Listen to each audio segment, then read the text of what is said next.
Sabtu, tanggal 23 November tahun 2019, Al-Ustadz Abdul Somad atau yang kerap dikenal dengan UAS bersilaturahim di Qoatul Hubra Pondok Modern Darussalam Gontor Putri 1, yang mana dihadiri para ustadz dan ustazah dari Gontor Putri 1, 2, 3, perwakilan, dan mahasiswi Universitas Darussalam Gontor Putri dengan total peserta yang hadir sebesar 7.000 santriwati.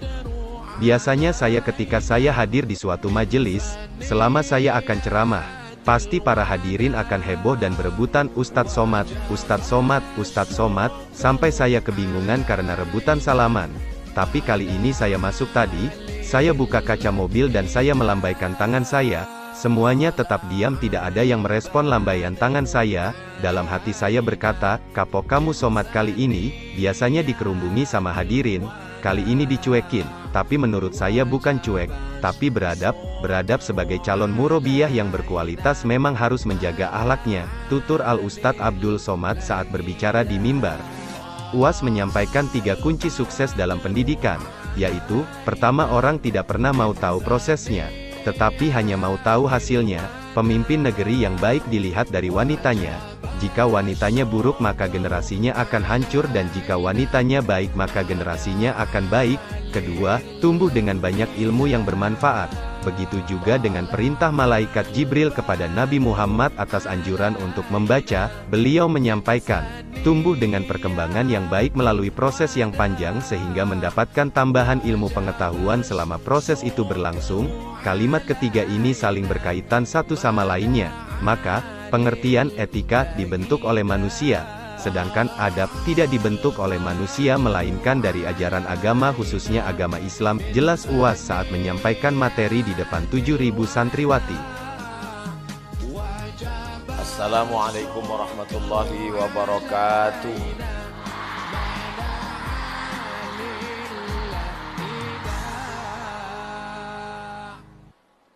Alhamdulillahilladzi khalaqan nasa min nafsin wahidatin wa khalaqa minha zawjaha wa batha minhuma rijalan katsiran wa nisaa. Wassalatu wassalamu ala al-habibil mustafa wa ala alihi wa ashabihi ahli at-tuqa wal wafa. Subhanaka la ilma lana illa ma 'allamtana innaka antal alimul hakim. Rabbi shrah li sadri wa yassir li amri wahlul 'uqdatam min lisani yafqahu qawli. Para wakil mudir, para kiai, majelis guru, para dosen, bapak ibu, hadirin hadirat, anak-anakku sekalian, tak dapat saya sebut satu persatu. Insya Allah kita semua dimuliakan Allah Subhanahu wa ta'ala. Amin ya rabbal alamin. Hari ini saya disambut dengan sambutan yang luar biasa. Diawali dengan pembukaan seperti susunan surat-surat dalam Al-Quran. Disambut dengan pembukaan di awal di depan Al-Fatihah. Setelah itu melihat sapi Al-Baqarah. Lalu kemudian menemui anak-anakku An-Nisa. Dan setelah ini nampaknya barulah Al-Maidah. Ali Imrannya Pak Ustadz. Semua menganggap kehadiran saya sebagai ahlan, sebagai keluarga. Berkeluarga kita di dunia ini, berkeluarga pula kita di surga bersama Nabi Muhammad sallallahu alaihi wasallam.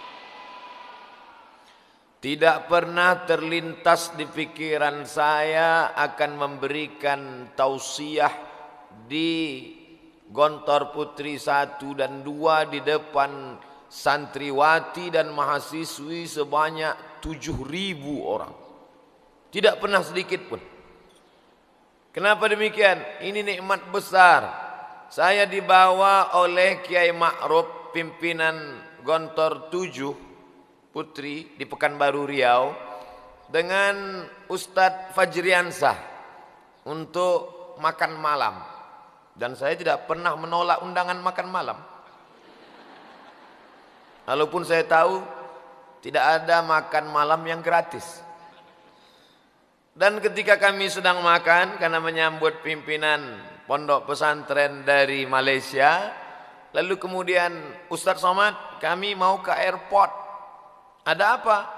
Karena alhamdulillah Kiai Sahal dengan Ibu Nyai Kiai Hasan Abdullah Sahal malam ini datang ke Pekanbaru. Wah, saya memang lama ingin ketemu. Akhirnya saya pun hadirlah ke airport menyambut Kiai.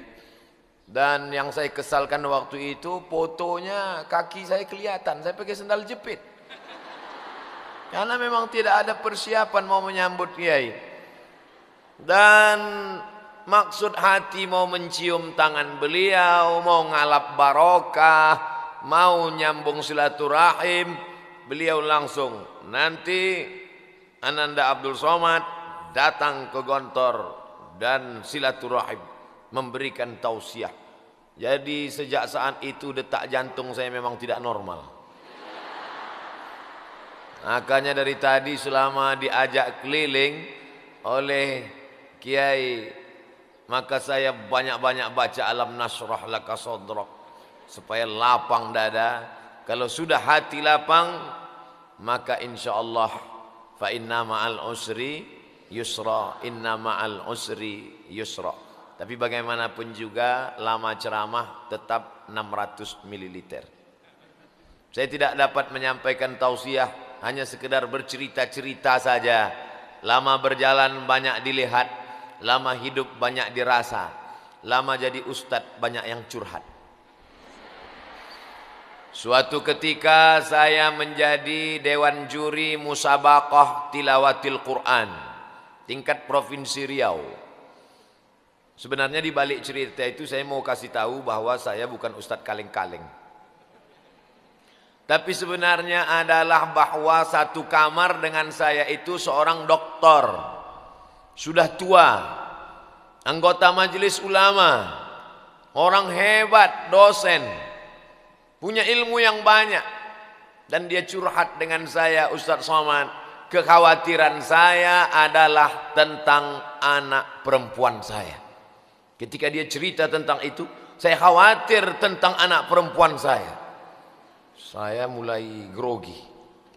Jangan-jangan dia mau menyerahkan ke saya. Rupanya maksud ceritanya, saya khawatir tentang anak perempuan saya, Ustadz Abdul Somad. Saya kerja, saya ngajar di kampus, saya menulis buku. Dia berangkat dari rumah ke sekolah. Siapa tahu di tengah jalan pacarnya menjemput. Siapa tahu dia cabut. Siapa tahu diberi minum, air minumnya sudah disuntik Inex dari bawah.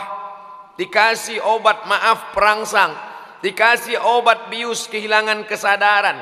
Entah apa yang merasukimu.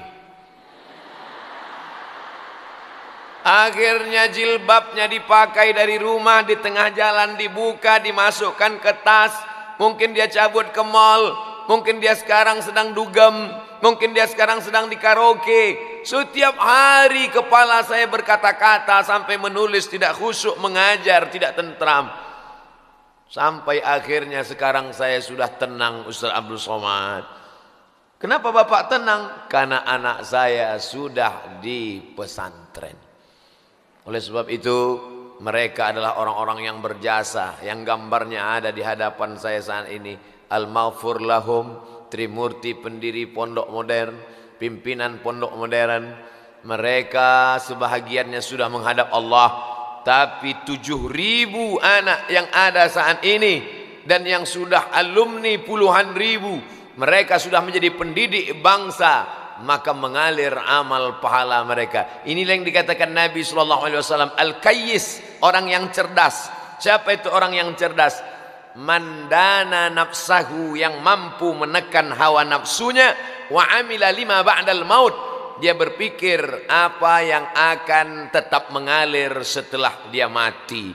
200 hektar tanah yang ketika itu orang berebut untuk dunia, tapi kemudian ada orang yang cerdas, Al-Kayyis, maka diwakafkan fisabilillah. Tanah yang lain dijual, dicabik-cabik, dipotong-potong, dibagikan ke ahli waris. Tapi hari ini pahala tetap mengalir kepada mereka tanpa kita doakan, tanpa kita hadiahkan. Allahumma balligh sawaba ma qara'nahu, sampaikan apa yang kami baca, apa yang kami lakukan. Tak perlu kita ucapkan. tetap mengalir otomatis mengalir ke makam mereka. Jadi saya datang bukan berceramah menyampaikan tausiah, tapi mengambil pelajaran yang amat sangat bermakna. Pelajaran pertama, kalau kita ingin akan tumbuh murabbiyat ke depan, kita siapkan tempatnya. Kalau hari ini ada Gontor 7 di Pekanbaru, Gontor Putri 7, Gontor 14, kita bermimpi akan ada 1 juta gontor di seluruh dunia ini insyaallah. Sehingga menyelamatkan anak-anak muda dari narkoba, anak-anak yang mabuk. Kalau mabuknya mabuk mahal masih bangga. Mabuknya kenapa?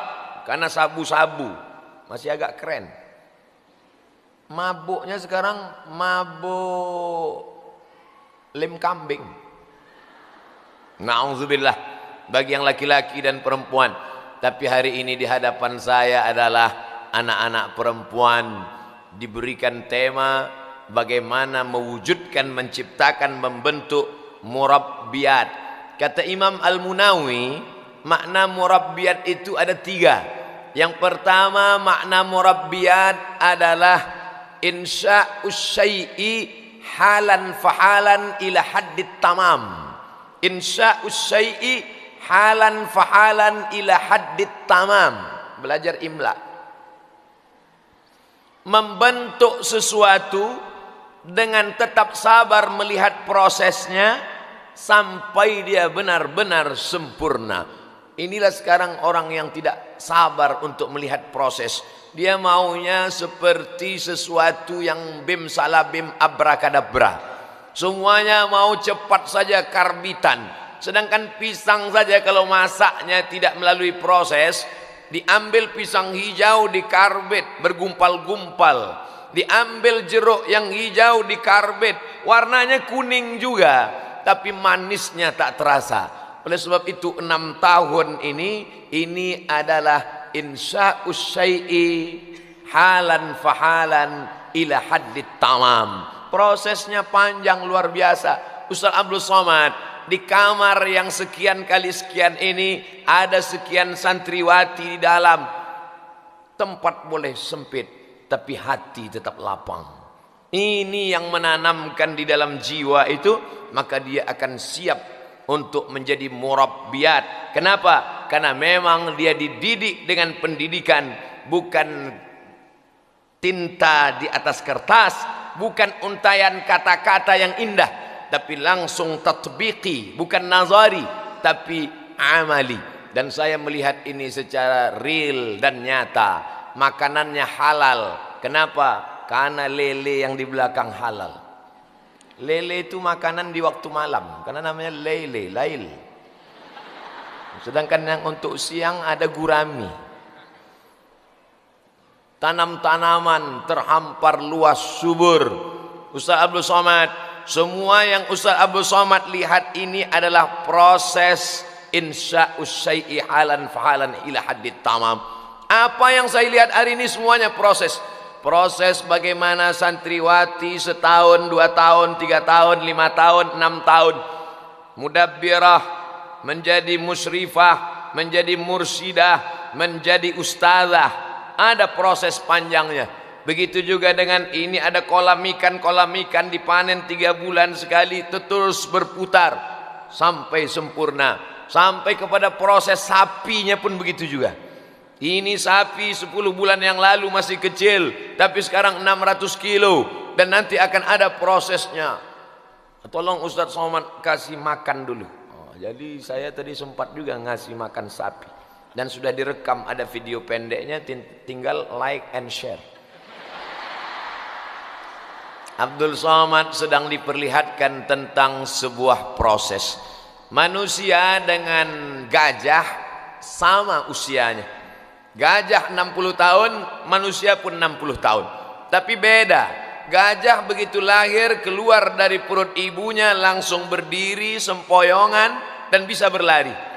Tapi manusia ada proses merangkak, ada proses tengkurap, ada proses tegak berdiri, ada proses berjalan, ada proses tertatih-tatih, ada proses berjalan kencang.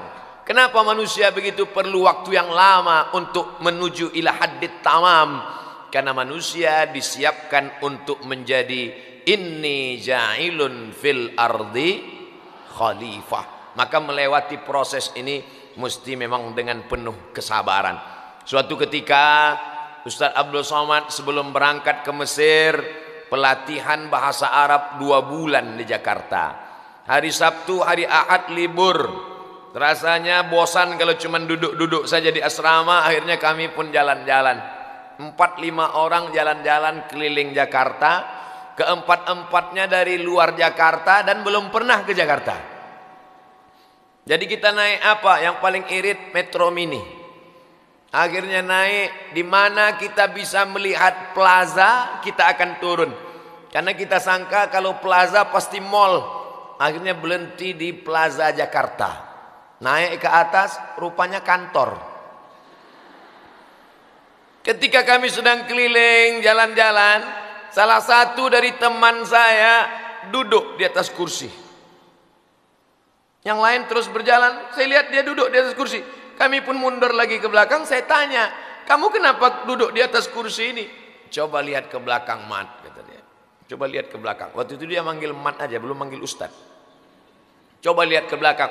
Saya lihat di belakang tertulis harga kursi Jati 15 juta. Terus apa hubungannya? Ya paling enggak seumur hidup pernah duduk di kursi harga 15 juta. Orang betapa ingin duduk di atas kursi Jati harga 15 juta. Tapi orang tidak pernah tahu bagaimana proses kursi itu bisa sampai ke Plaza Jakarta. Dia adalah sebatang kayu yang tumbuh dari batang kayu yang hijau yang kecil bertunas, lalu kemudian menjadi batang kayu yang besar nun di hutan Jepara.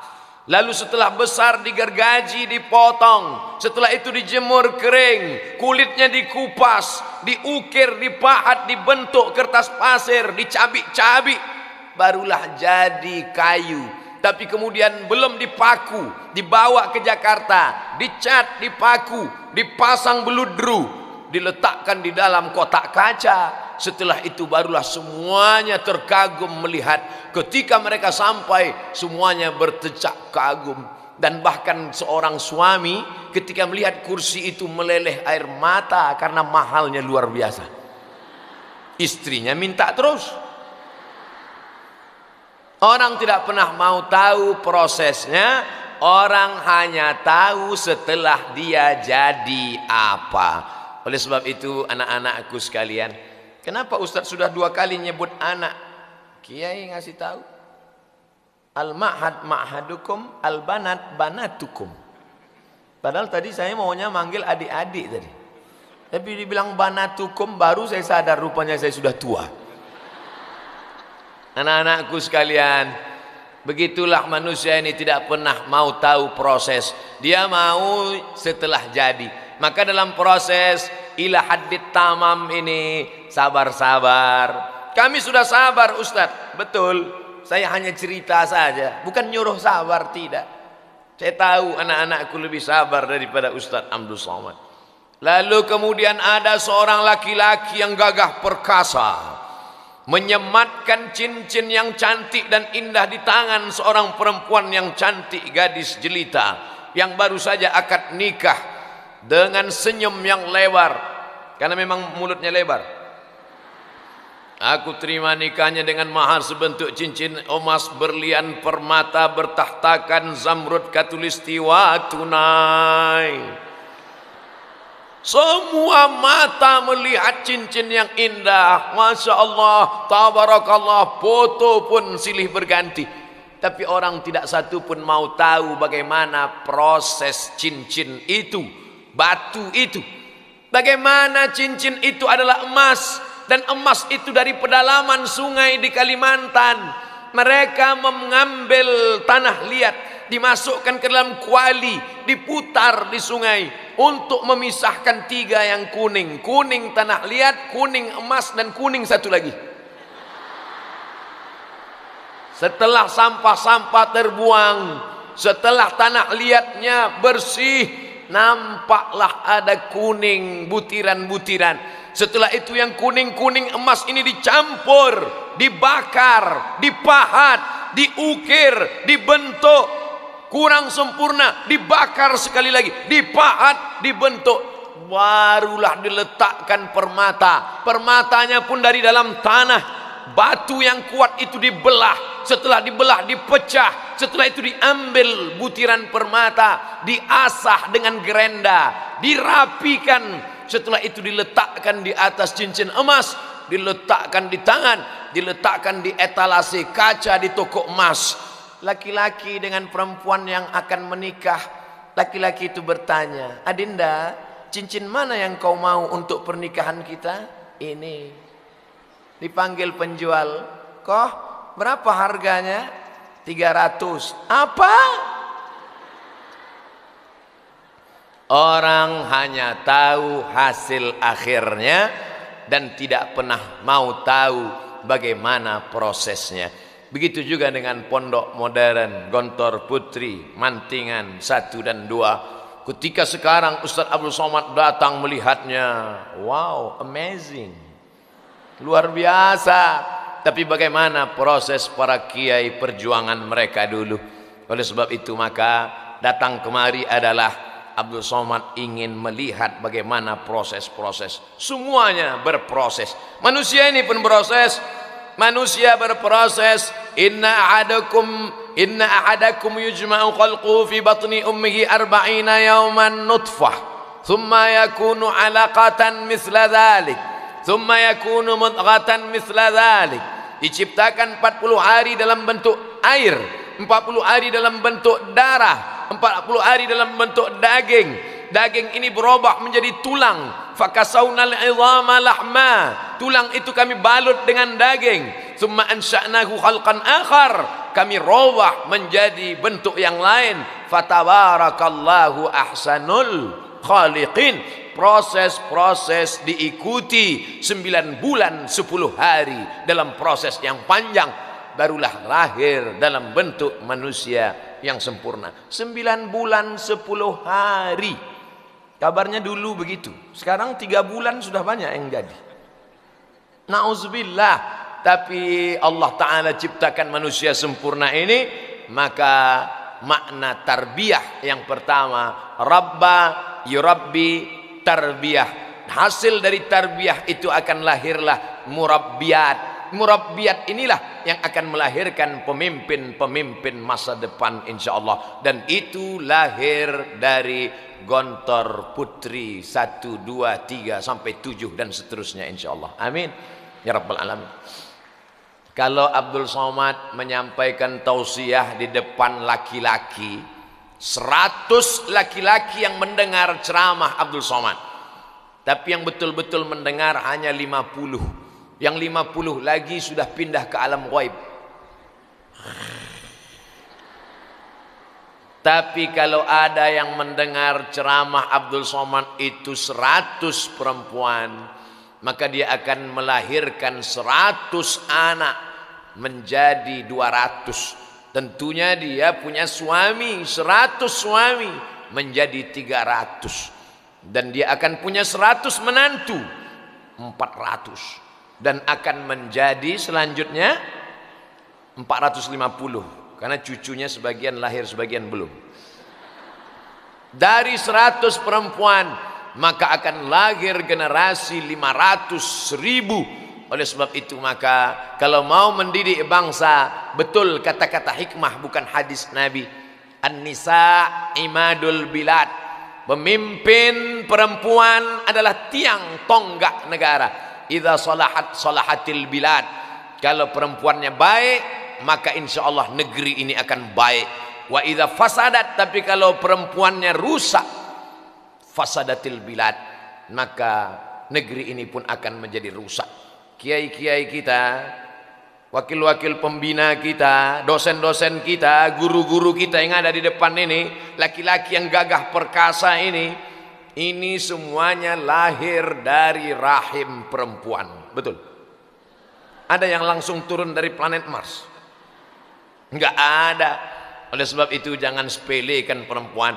Makanya kata Nabi sallallahu alaihi wasallam, "Man 'ala thalatha banatin Siapa yang membesarkan 3 anak perempuan, fa'addabahunna, dia didik dengan baik, wa zawwajahunna, dinikahkan dengan orang baik-baik, wa ahsana ilaihinna, dia buat baik sampai mati, falahul jannah, maka surgalah baginya.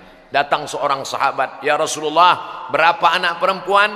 3. Bagaimana kalau 2? 2 pun masuk surga juga. Kalau mendidik 2 masuk surga, apalagi mendidik 7.000 orang. Makanya nanti kalau saya ditanya malaikat, berapa yang pernah kau ceramahi Abdul Somad? 7.000 ya Allah. Di mana? Gontor Putri 1 dan 2. Berapa kali? Rasanya baru sekali ya Allah. Kebahagiaan yang luar biasa. Tadi saya mulai jam 10, sekarang 10.20. Habis materi yang pertama. 20 menit, 20 menit, 20 menit. Ustaz Abdul Somad harus disiplin, karena mereka di sini orang-orang yang disiplin. Waktunya tidak ada yang hilang percuma, waktunya tidak ada yang hilang sia-sia. Sedangkan 17 Agustus saja mereka masuk kelas. Mereka adalah anak-anak murabbiat, calon pemimpin, melahirkan generasi bangsa yang disiplin. Kalau sudah dikatakan jangan ada yang pakai kamera, 1 pun tak ada pakai kamera. Semua perempuan tidak pakai kamera. Yang pakai kamera laki-laki. Masya Allah, tabarakallah.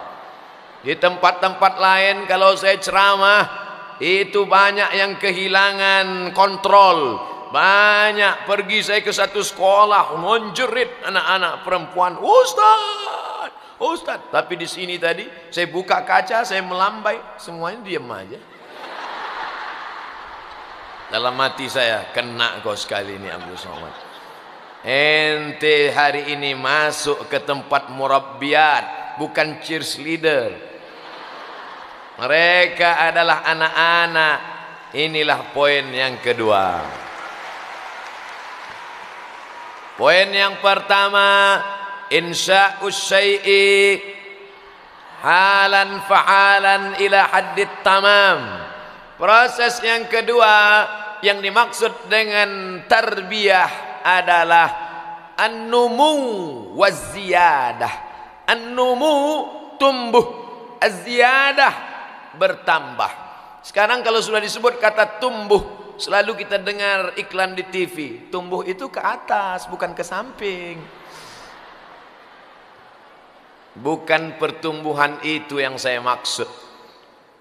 Tumbuh apanya? Tumbuh pemikirannya. Ada orang tidak punya anak, tapi dia menulis buku. Maka orang Arab berkata, hadza min banati fikrihi. Hadhihi min banati fikrihi. Apa makna banat fikri? Hasil buah pemikirannya. Ada orang meninggal tidak punya anak, tidak apa-apa, karena doa orang lain tetap mengalir kepada dia.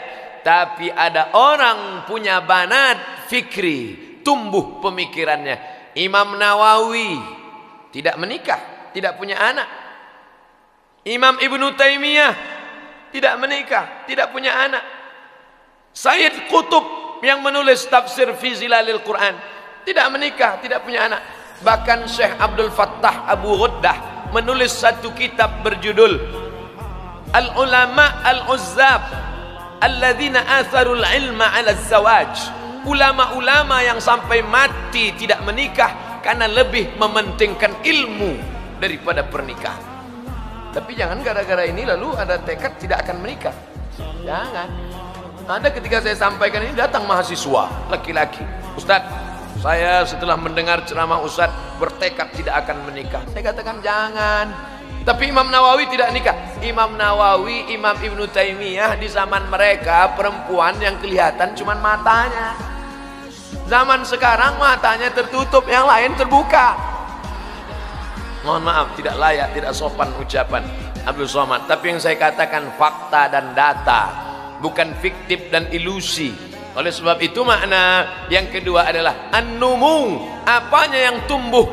Tumbuh pemikiran. Berawal dari cara menulis, menghafal surat-surat pendek, mengenal huruf Arab, sampai kepada menghafal mahfuzat, man jadda wajada, man sabara zafira, man sara ala darbi wasala. Mulai meningkat al-qiraatul rasyidah mutala'ah, kana Muhammadun na'iman fi firasyihi wa sa'atu asrun wal lailu kulluhu zalamun wa badrun laisa fiha sautul harik illa fi syari. Itu semua adalah an-numu, dia tumbuh, waziyadah, terus ada tambahan setiap hari. Selama di pondok terus bertambah. Pagi belum masuk air putih, belum masuk teh manis, tapi mufradat sudah 2 masuk. Kulu jama'atan, kuplun.